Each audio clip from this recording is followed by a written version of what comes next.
lot of value-added work now, not that mundane task of peeling onions or shelling the prawns. We take away, be ready for change every time because the world is changing so fast. Learn our food. So one day I'll find a dokla or a idli in a Western buffet on a daily basis. Every Indian spice, every flavor, everything is unique.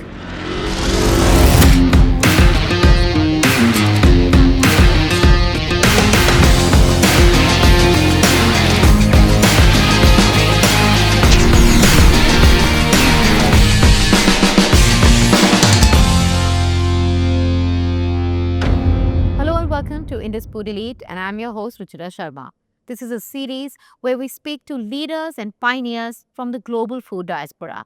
Today I have with me Chef Vijay Bhaskaran, who is General Secretary of IFCA and has more than 5 decades of experience from the various biggest chains of India. So thank you, Chef, for joining us. And you've been with all the big hospitality chains. You've got such a diverse experience. So how do you feel Indian cuisine has changed over the years, and how is the world perceiving it? Yeah, I think change is only the constant factor everywhere. Obviously, the food has also changed. So I've been a small little trainee in the hospitality industry. I'm coming to see the trainees cooking their food. A lot of value-added work now, not that mundane task of peeling onions or shelling the prawns. Lots have changed. Yeah. But you work with Taj, you work with ITDC, Marriott, and gold medalist from IHM Chennai, and you also represent the World Association of Chefs Society. Besides, you're a General Secretary of IFCA.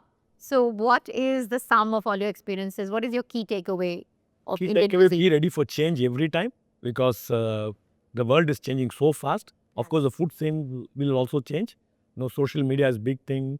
Instagram feeds are big. Yeah. Food photography is very good, but finally you'll have to eat. It's about the taste.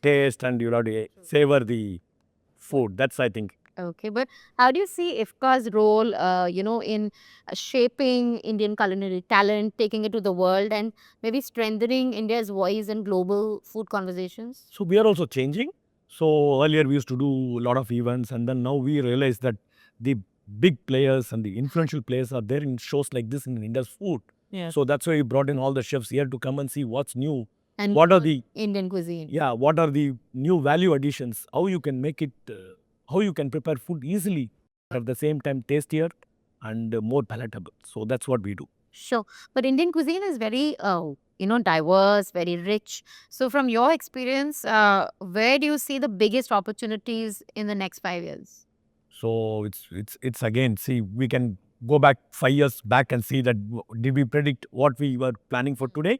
I think yes, we are on the right track. Yes, there are a lot of trend analysis. There are a lot of studies available how the market is going to go. But then sometimes we can't predict what is going to happen. But I think we are well prepared with shows like this where we can with events like this where we can come and see what the consumer tastes are changing, what do they expect. But I think finally everything is taste and flavor. As long as you are able to find India, India is the home of spices. Yes. And then people here come for the spice is unique. So I think regional food, the flavors, they will catch up big. That's my analysis, what's going to happen. The regional spices, regional flavors, regional cooking techniques with use of modern technology will catch up.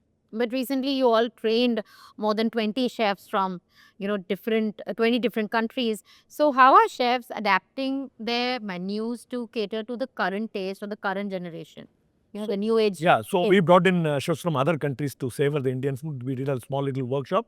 The idea, you go to any hotel in the country today, you get a nice croissant there. Yeah. You get the sausages there. These are Western food, global food. So, and Indian chefs have learned to make them. Learn to make the croissant, and very difficult art. Why not? Those chefs can learn this. Learn our food. So one day I'll find a dokla or a idli in a Western buffet on a daily basis, which are very healthy, which are very nutritious, easy to prepare. Yes, suppose somebody is going to start preparing the idli from base. From scratch. Or you're going to prepare the dokla from scratch. It's going to be difficult for them. Can a value-added product make it easy? Can he mix some water and can he mix some thing and make it easily? Yes, why not? Technology has helped. So that's where the adaptation comes in, making it easier, more convenient. Making it easier, and it is traditional. It is not that we are breaking any tradition. Definitely. Half of the tradition is done in a processing unit. The other half is done by the chefs. Why? Do you feel younger consumers are redefining Indian food through that convenience and street food formats? Is that changing the game? 100%. I think it is because they are driving it. Yeah. And also, including the street food, is Instagram. So it can come on Instagram. Even the Pani Puri can come on the Instagram. Why not? And then it's very, very interesting. Yes. All right. And what is your thought about a platform like Indusfood? It's a food-focused global B2B platform. So how does this support chefs like you and connect other chefs to discover new ingredients, explore new partnerships? What is your thought? So my experience is I've been to other shows. For example, in Singapore, I've gone to Dubai many times for the show, and I've gone to Europe for many shows.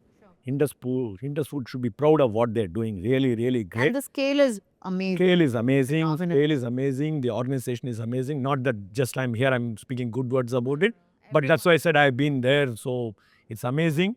You get to see what is available there. So that's one thing. When you see, when you feel the product, you obviously will adapt to your requirement. As per your vision, in the next time you're here, what kind of zone should be created for chefs to, live kitchens, regional showcases? What is your thought? Obviously, the focus is Indian food. So that's that. Last time, for example, we did a community cookout where a market was laid out, where we called it a Top Chef program, and then where 20 chefs were cooking at a time.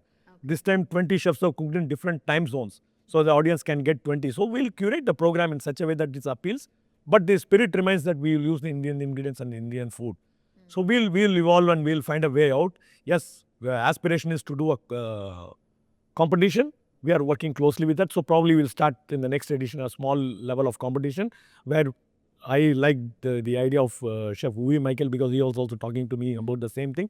We will implement something like that. Yeah, implement something. Storytelling. Some storytelling, some way, Yes. some kind of. We don't want to do mystery. We want to do open, but we'll give Interactive. because it will inspire innovation. That's all. So which Indian flavors or cuisines you feel resonate most with international diners? So, the olden days, people were coming here for black gold, the pepper. Yes. But we can't limit to that anymore. Every Indian spice, every flavor, this is unique. And in India, the combination of spices. So you combine pepper with maybe a star anise, which came from some other place. It's very, very different flavors, and everything is unique. I actually work for a spice company. All right. So we actually dwell very, very deep into spices. Combination of two spices becomes entirely a different thing, And we are very, very adaptable. We are very, very innovative.